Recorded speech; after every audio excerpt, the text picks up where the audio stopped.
ভাই আপনি দেন একটা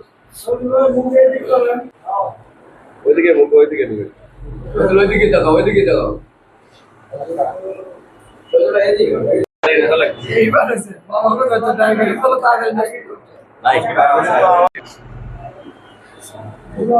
ভালো না মামা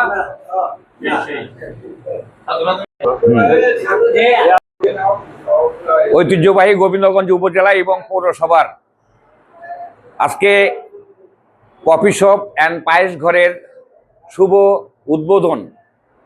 আর এই শুভ উদ্বোধনী অনুষ্ঠানে আজকে আমাদের মাঝে প্রধান অতিথি হিসেবে উপস্থিত থাকার কথা ছিল আমাদের গাইবান্ধা ৩২ গোবিন্দগঞ্জ ৪ আসনের মাননীয় জাতীয় সংসদ সদস্য জনাব শামীম কায়সার লিঙ্কন। আজকে আমি এই উদ্বোধনী অনুষ্ঠানে আমি এসেছি বিশেষ অতিথি হিসেবে। আমার সঙ্গে উপস্থিত রয়েছেন আমার পৌর বিএনপির সংগ্রামী সভাপতি রবিউল কবির মনু ভাই এবং আজকের এই কফি শপের মালিক আমাদের প্রিয় সহযোদ্ধা সহকর্মী আমার শহীদুল ভাই, আমার সঙ্গে আগত আমার দলের সকল সহযোদ্ধা সহকর্মী প্রিয় ভাইয়েরা এবং উপস্থিত সম্মানিত সাংবাদিক বৃন্দ, সবাইকে আমার রাজনৈতিক দল বাংলাদেশ জাতীয়তাবাদী দল বিএনপির পক্ষ থেকে সালাম জানাই। আসসালামু আলাইকুম।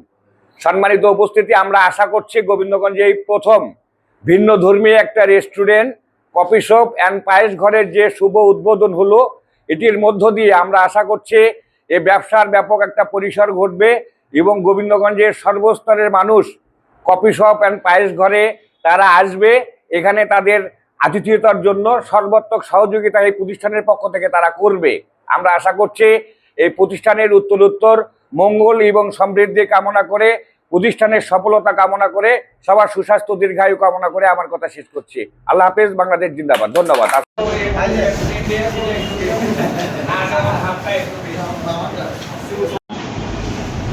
আমি এই দোকানে সর্বোচ্চ উন্নতি কামনা করি।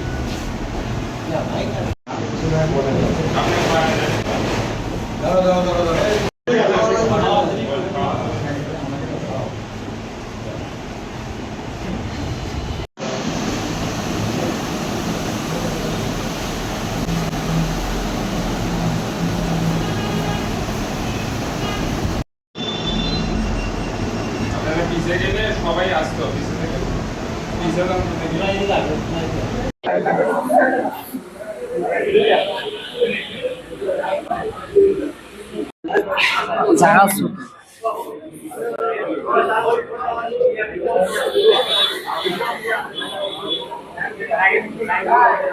কফি শপ এবং পায়েস ঘর উদ্বোধনী অনুষ্ঠানে, এই দোকানের উদ্বোধনী অনুষ্ঠানে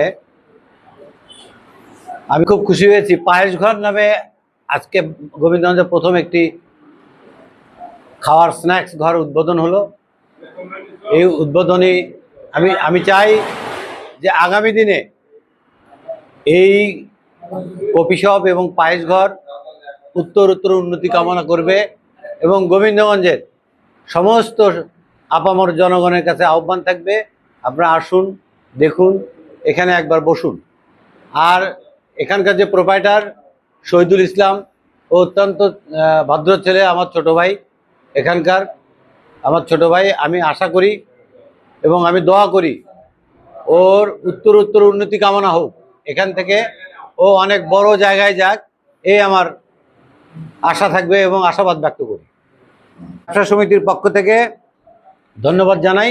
এরকম আরও যারা নতুন নতুন ইনভেস্টর আছেন, তারা নতুন নতুন দোকান, নতুন নতুন সব, তারা গোবিন্দগঞ্জের উন্নয়নের জন্য, গোবিন্দগঞ্জের জন্য, গোবিন্দগঞ্জের মানুষের জন্য ভালো কিছু উপহার দেবে, এটাই আমি আশা করছি। সকলকে শুভেচ্ছা জানিয়ে সকলকে সুস্বাস্থ্য কামনা করে আজকের বক্তব্য শেষ করছি।